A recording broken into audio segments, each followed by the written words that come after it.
कार्तिक महीना भक्ति, श्रद्धा और पवित्रता का प्रतीक है। कहते हैं इस महीने का एक एक दिन देवताओं के दर्शन जैसा होता है। तो चलिए आज मैं सुनाऊंगी आपको कार्तिक स्नान का महत्व का एक दिव्य कथा। एक बुढ़िया माई थी जो चातुर्मास में पुष्कर स्नान किया करती थी। उसका एक बेटा और बहू थे।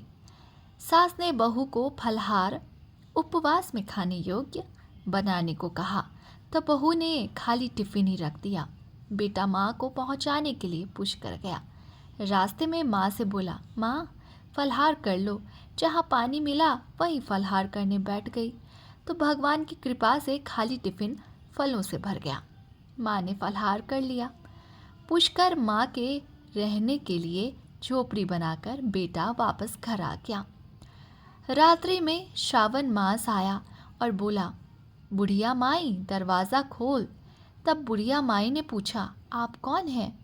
मैं श्रावण मास। बुढ़िया ने तुरंत दरवाज़ा खोल दिया।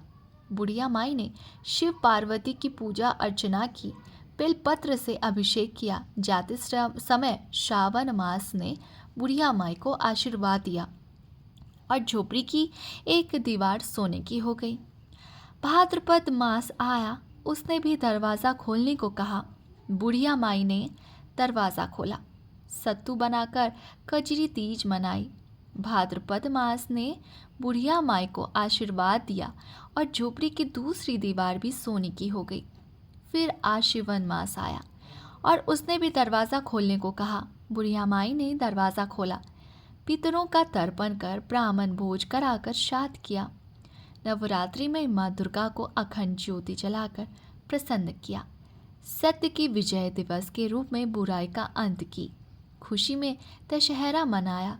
अश्विन मास में जाते समय प्रसन्न होकर तीसरी दीवार भी बहुमूल्य रत्नों से जडित कर दी और बुढ़िया माई को सदैव प्रसन्न रहने का आशीर्वाद दिया। इन सब के बाद कार्तिक मास आया। उसने भी दरवाज़ा खोलने को कहा। बुढ़िया माई ने दरवाज़ा खोला। अति प्रसन्न मन से कार्तिक स्नान किया। दीपदान कर दिवाली, गोधन पूजा, भाई दूज, गोपाष्टमी, आंवला नवमी मनाई। कार्तिक मास ने जाते समय आशीर्वाद दिया और झोपड़ी के स्थान पर महल बन गया। बुढ़िया माई गरीबों का सेवा कर भजन कीर्तन में अपना समय बिताती करने लगी। बेटा अपनी माँ को लेने आया तो माँ और झोपड़ी को पहचान न सका। तब पड़ोसियों से पूछा। उन्होंने बताया तो बेटा माँ के चरणों में गिरकर बोला, माँ घर चलो। सारे सामान के साथ घर ले आया। सासू माँ के ठाठ देखकर बहू के मन में लालच आ गया और उसने अपनी माँ को भी पुष्कर छोड़कर आने को कहा तो उसका पति अपनी सास को पुष्कर छोड़ आया। परंतु बहू की माँ की धर्म कर्म में बिल्कुल रुचि नहीं थी। वो 4 समय भोजन करती और दिन भर सोती। चारों मास आए और चले गए। जाते समय झोपड़ी गिर गई और बहू की माँ गधी की योनि में चली गई। क्योंकि औरत लक्ष्मी का रूप है और लक्ष्मी की तरह चंचल होना चाहिए। भगवान की पूजा और अतिथि का सम्मान और दान पुण्य करना चाहिए। बहू ने कहा, ए जी सुनते हैं, जाके माँ को ले आओ। जब जमाई सास को लेने गया तो उसकी सास कहीं नहीं मिली। लोगों से पूछने पर लोगों ने बताया कि तेरी सास धर्म कर्म कुछ न करती थी, खाती थी और सोती थी, जिससे वो गधी योनि में चली गई।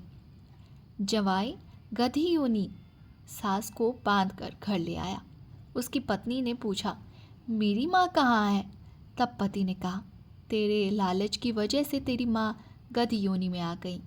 बड़े बड़े विद्वानों, ब्राह्मण, ऋषि, मुनियों से पूछने पर उन्होंने बताया कि तेरी सास के स्नान किए पानी से स्नान करने पर उसे मनुष्य योनि मिलेगी।